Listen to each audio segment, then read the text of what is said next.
Holy crap, you guys, I don't even know where to begin to break down this wild game as the Phoenix Suns defeat the Milwaukee Bucks 128-127 in overtime with a wild finish. This is the first Suns game in a gauntlet of a Eastern Conference road trip against some of the best teams in the Eastern Conference, and somehow, some way, the Phoenix Suns get this victory over the Bucks. Let's talk about it, shall we? Super Dario started off the game tonight. Monty Williams does that a lot. He will start certain players at the power forward or center position based on matchups, and I think that's why Super Dario did start tonight. But Dario Saric did struggle in this game. I'm going to talk about him a little bit later. You guys, I cannot even stress to you how big DeAndre Ayton was in this game. I have so many thoughts on DeAndre Ayton. He was absolutely huge tonight. And it all started early in the first quarter when he was, first off, doing a good job of altering a lot of Giannis's shots and playing good defense on him, which he did the entire game. But in the first quarter, he posted up Giannis on one play, did a little bit of a spin move. Giannis flopped. They didn't call it. And I think even DA was surprised they didn't call it. And Ayton just flushed the dunk down. He was doing a nice job on him early. This game was kind of a back and forth game early on. I mean, Devin Booker and Chris Paul started off the game kind of well, considering that, believe it or not, Devin Booker and Chris Paul are kind of in a shooting funk right now, if that makes any sense. The Suns started off this game 10 for 15 shooting. The Milwaukee Bucks are number 2 in the league in three-point percentage. And I just want to repeat that they are number 2 in three-point percentage. This is the team that hit 29 three-pointers, which I think is like the most of all time earlier this season.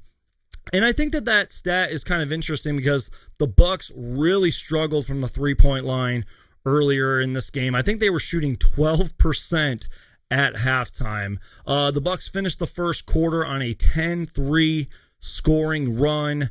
Devin Booker and DeAndre Ayton combined for 11 rebounds in the first quarter. And keep in mind, this is a really good Bucks team that can offensive rebound really well. The Suns really struggle with rebounds this year, so I thought that was a big takeaway. The Bucks did win the rebounding battle, but I thought the Suns did a good job on the boards tonight. Into the first quarter, the Bucks were leading 25-24. And you guys, this was a really good defensive game from both teams. I mean, both teams played playoff type defense, so it was kind of a weird flow to the game. I mean, as I mentioned before, Dario Saric really struggled. He had a lot of turnovers and a lot of mistakes out there in the first half. Mikal Bridges really didn't score much, especially in the first half, but that did change later on in the game. Torrey Craig had really good energy. That guy, he doesn't grab rebounds. He rips those rebounds down, especially against the team that let him go for cash.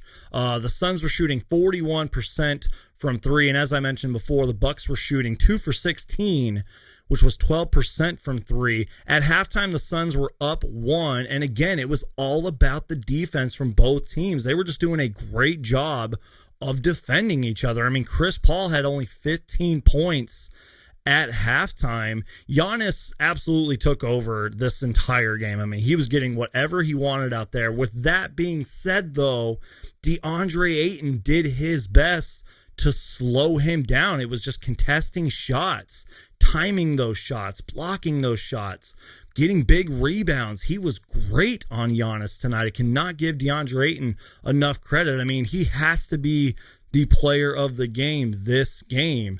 It got a little bit scary there kind of near the end. I mean, the Milwaukee Bucks were on a 12-5 run to end the third quarter, but I thought the Phoenix Suns bench was really good. I mean, both Cam Payne and Cam Johnson hit some big-time shots tonight when they needed. It was tied 109 late in the fourth quarter. The Suns went on a 10-0 run. Mikal Bridges really picked up his scoring. He hit big shots when they mattered. And even Jay Crowder, who struggled to shoot the ball tonight, hit a big-time 3.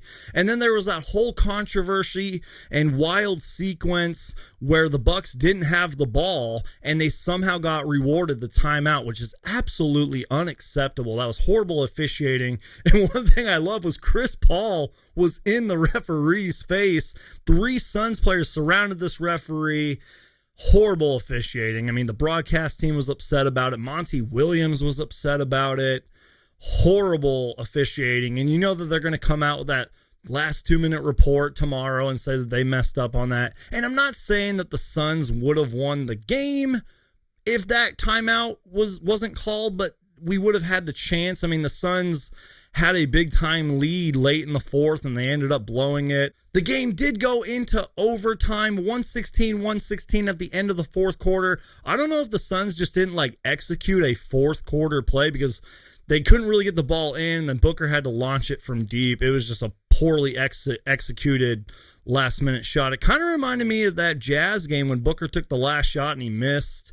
By the way, you guys, these Suns are 3-3 now in overtime, and they have not lost back-to-back games since January 27th. Late in this game, both DeAndre Ayton and Giannis Antetokounmpo did get hurt. Ayton hurt his shoulder, and let me tell you guys, I've had 2 shoulder injuries in 4 years. They are not fun. They take a lot out of you, and I give DeAndre Ayton 110% credit for staying in the game. I think he even thanked Monty for not calling a timeout, not pulling him to the bench. Ayton sucked it up. I mean, Giannis even attacked him on one play, and Ayton stood his ground. He must have just had that adrenaline rush going. But shoulder injuries are extreme, you guys. They take a lot out of you. And even Giannis, there was some toe cramp or something that ended up benching him at the end of the game. I think the Suns got a little bit lucky on that one. But the Suns win the game, you guys. I mean, it was a wild finish. It was a close game. Booker won the game with a free throw. The Suns are now 3-3 in overtime, and they have not lost back-to-back games since January 27th, which is absolutely incredible, you guys. So looking at the box score here, you guys, Devin Booker finished with 24 points, 7 and 6. He was 9 for 24 from shooting. It's weird, you guys. Devin Booker has these kind of games where he starts off the first quarter good and then kind of cools down a little bit. But again, if Devin Booker's finishing with 21, 24, 20-something points and the Suns are winning, I'll take it.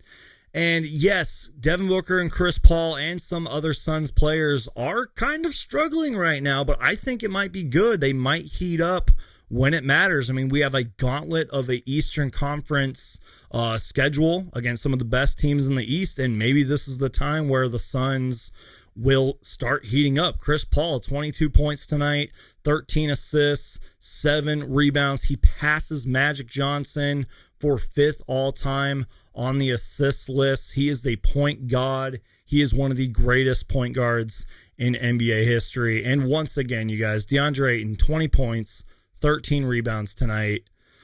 But just incredible defense, made the right plays, was confident, was hitting those mid-range shots. Just an all-around excellent game from DeAndre Ayton. Mikal Bridges, he really struggled in the first half, but finished the game with 21 points, 8 for 11 shooting, and we all know what he can do on defense. He was absolutely awesome tonight.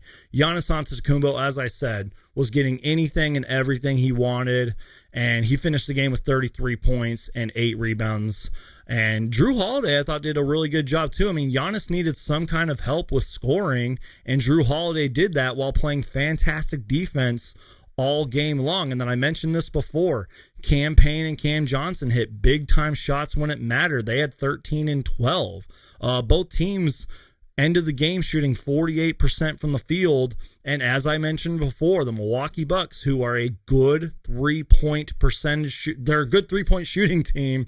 They raised their three-point percentage to 32%. Now, that may not sound that good, but they shot 12% from 3. And we've had many games this season where the Suns have shot horrific from 3, and they didn't raise their three-point percentage. So I give the Milwaukee Bucks a lot of credit there. The Suns ended this game with 28 assists, and the Bucks absolutely dominated us in the paint. 64 points in the paint compared to the Suns' 42. I hope I didn't miss anything in this game. I mean, this was a wild game against two of the best teams in the league. You guys, our next game is against the Philadelphia 76ers, and I am planning on going live with my good YouTube friend Romp 2.0 and a fellow Sixers YouTuber, The Daily Drip. They will be joining me live So make sure to tune into that.